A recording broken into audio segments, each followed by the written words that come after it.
Hello, geometry scholars. This is Mr. Benzel here again. And today we're going to be talking about angle proofs. And I wanted to also share with you some of my favorite proof tips. I really enjoy teaching proofs because at the heart of it, this teaches you how to think in a really clear and deliberate way. And proofs, do get a bad rep on the street, but they're really not as bad as we think they are. So I'm going to share with you some of my favorite tips. All right, so are you feeling like this when you see a proof? I will kind of tell you why you may be feeling like this. When we did like the algebraic proofs, we've been doing numbers for years. We've been adding, subtracting, dividing, and multiplying numbers for many years. But like with the geometric notation here, like with the line segment NO and line segment UH, we haven't seen, geometric notation as much in our life. So that's why, the geometric proofs may be kind of a step up for some people. So let me kind of share some of my favorite tips. Tip number one, visualize what you need to prove. So for instance, if I have a situation where I have a statement like AB plus BC equals to AC written in a proof, what I would actually do is I would actually like draw these line segments. So like A, B, C, and I have AB plus BC equals to AC. And I think it really does help to visualize, what you are looking at. So if we're talking about line segments, make sure that you're drawing line segments or using the diagram provided. And if we're doing angles, like on today, make sure that you are using the diagrams provided for the angle proofs if there are some. Also, make sure that you are starting with the beginning and ending first. So the beginning part, this is where we kind of have like the given. And the ending is what we need to prove.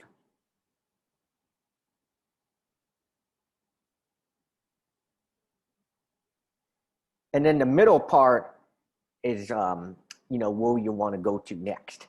So what I would kind of do is I would work forward from the beginning after the beginning and ending are filled out. And when you kind of get to a point in the middle where you feel a little bit of stuck, maybe you want to go and work backwards from the end and see how did we get to that conclusion. I find that sometimes people who plow ahead in their proof and just go sequentially from the beginning to the ending sometimes get stuck. So it is all right to kind of work backwards from the conclusion as well. Know and identify key vocabulary words. So I think it's really important that you have a good command of the geometric vocabulary. Things like reflexive property, symmetric property, intransitive property, all of your angle pairs, like vertical angles, linear pairs, supplementary,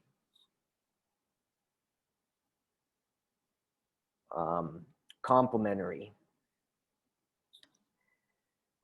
angle addition and segment addition. And usually when a vocab word is in a statement, the next reason will be that vocab word. So like if I have, a statement here and a reason, so like let's say, bisector is in a statement, your next reason would be definition of like bisector. And then definition of congruence is something that we see a lot. So whenever you are changing from the equal sign to the congruent sign or back again. So equal just means, same measure versus congruent means that we have the same shape and size, then that definition of congruence is going to be that reason always. So these are some things that you want to always have on hand in your playbook as we kind of go through these proofs. All right, so name of the game today, we're actually going to look at the reflexive, symmetric, and transitive properties of angle congruence. So for instance, the reflexive property, this would be like an angle is congruent to itself. So I could have angle A is congruent to angle A. Or if I'm talking about their measures,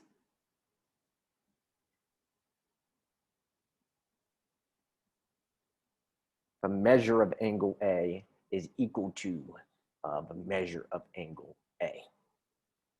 The symmetric property, if angle A is congruent to angle B, then angle B is congruent to angle A. Likewise, if the measure of angle A equals to the measure of angle B, then the measure of angle B equals to the measure of angle A. So what this is saying is that the order of the equal sign or the congruent sign, doesn't matter. So just like in algebra class, if you wrote x equals 5 or 5 equals x, those are equivalent. All right, and then the transitive property, this says if angle A is congruent to angle B and angle B is congruent to angle C, then angle A is congruent to angle C. Now, if you're having a transitive property, this is never really going to go at the beginning of the proof, but rather it's going to go after about 3 or 4 steps, because you really have to kind of like join a chain of statements. So we could like translate this into angle measures, like in the equality. So if measure of angle A equals to measure of angle B, and measure of angle B equals to measure of angle C, then measure of angle A equals to measure of angle C.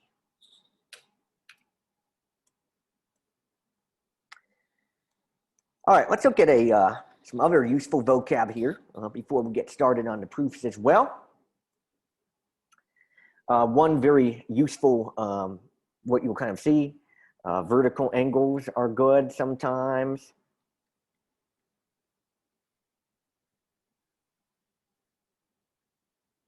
Linear pairs.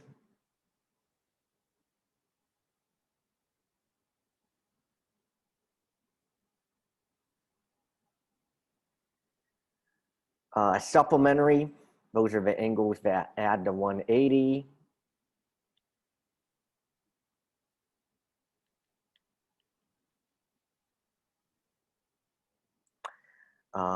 Complementary,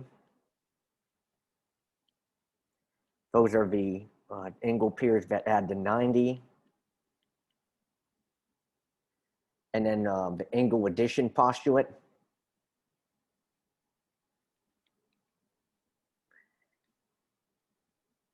So like this piece.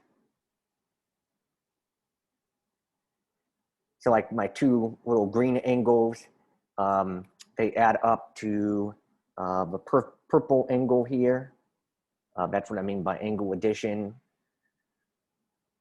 I could like, I kind of drew it close to 180, but just adding the 2 parts to equal to the whole angle. So these are some vocab words that you're going to see and angle proofs at times. All right, so this first proof here, we're just going to be proving the transitive property of congruence. So what's kind of going on here, we have the given. So I'm always going to put the given at the beginning. So I have angle A is congruent to angle B and angle B is congruent to angle C, and that's always going to be the given. And I even like to circle the given and put where we like to put that in the proof. And the proof always goes in that last statement. So angle A is congruent to angle C. So remember the pro tip. So I look at going from statement 1 to statement 2. And what I notice here is I went from the congruent sign to the equal sign. And with tip number 4 that we had on my proof tips, that means that we are using the definition of congruency. And I'm just going to abbreviate definition. And likewise, if you are kind of like writing this proof on your own, I could envision that some people would actually combine 2 and 3 into one step. But here we're just taking care of the angle B and the angle C part. So we're going to write that measure of angle A is equal to measure of angle C. And if you wanted to even like, draw pictures, you could draw, here's angle A. I could draw kind of a slightly rotated B, and then maybe like C is like that. And you could actually kind of imagine linking them together. So then for 4, if A equals to B, and actually I meant to put B equal to C, that one, excuse me. So if A equals to B and B equals to C, then A has to equal to C. So notice I linked together 2 statements to create a third. So this would be the transitive property of equality. And then the only thing that I did at the end was I just went from equal back to congruence. So that would be the definition of congruency.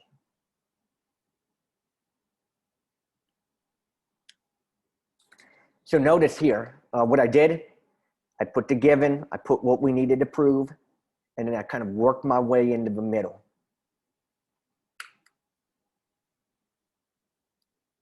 And usually this transitive, you don't put transitives at the beginning ever. You want to be able to put transitives after you've kind of done a few steps, because the transitive, what it does is it kind of pieces together like 2 pieces of evidence and then comes up with that third piece of evidence.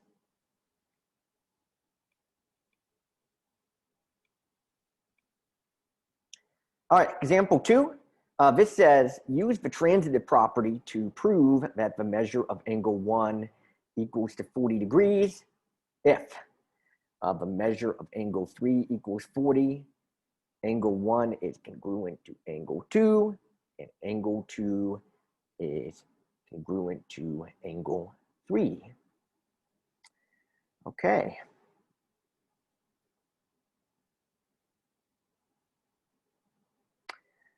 So what's kind of going on here, where we would kind of start out on this one, is write down what's given to us. We got measure of angle 3 equals to 40.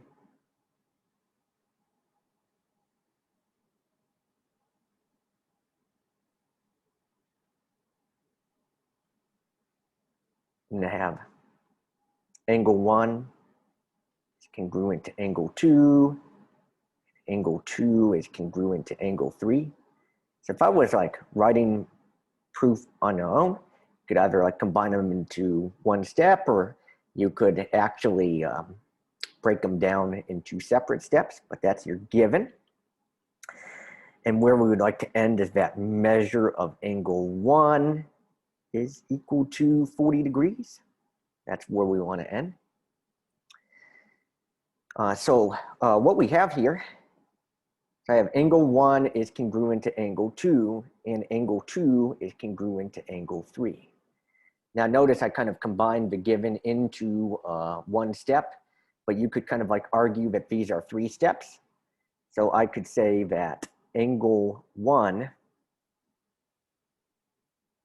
is congruent to angle 3, because if 1 is congruent to 2 and 2 is congruent to 3, so that would be the transitive property of congruence.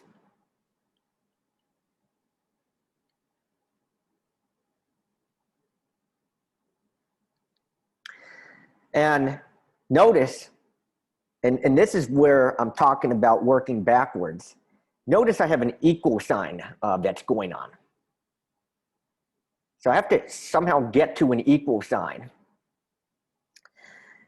So what I have here is angle 1 is congruent to angle 3. So we may ask, how do I know that they are congruent? Well, you use a protractor and you measure it. So the measure of angle 1 has to equal to the measure of angle 3.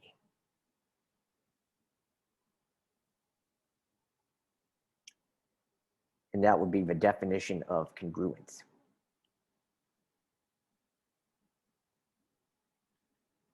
All right, and then the last thing that we do here, well, let's see, I got that measure of angle 3 equals to 40. So I'm going to kind of highlight this in a different color. So like this is purple here. I'll kind of like highlight this under. So what I did here is instead of, measure of angle 3, I put 40 degrees. So we're kind of connecting the fact that measure of angle 3 equals to 40 degrees. And when we're kind of like just putting that 40 degrees in for measure of angle 3, or sort of like plugging in the 40 for measure of angle 3, this is what we kind of call the substitution step. This would be the substitution property of equality.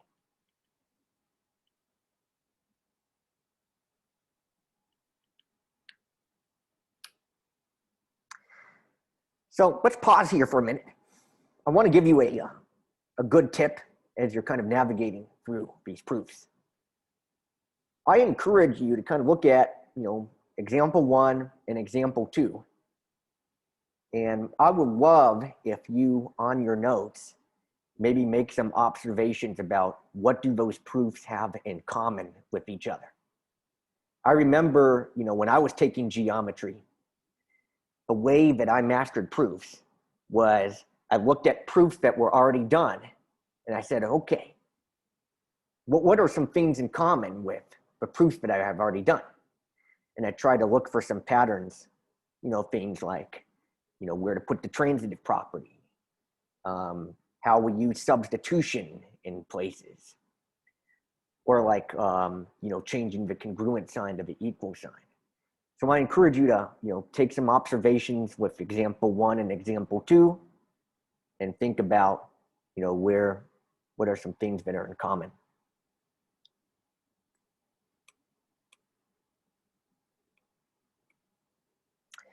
All right, example 3, this is, kind of your full-blown proof here, full-blown angle proof, I should say.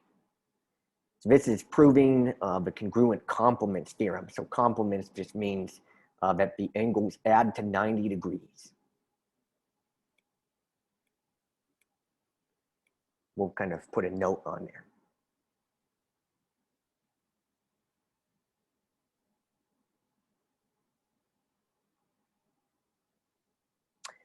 All right, so here's what we are given. So we're given angle 1 and 2 are complements. Angle 3 and 4 are complements. Angle 2 is congruent to angle 4.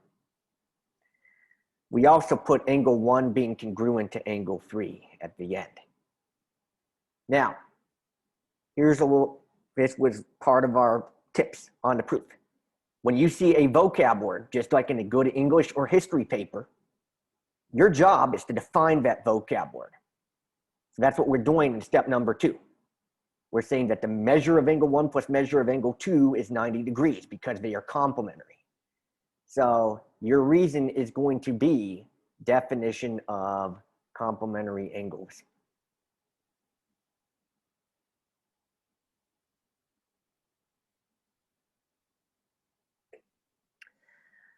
All right. So then what we're going to kind of do next is a little substitution property. So I know that both of these angle pairs add up to 90 degrees. So I could have measure of angle 1 plus measure of angle 2.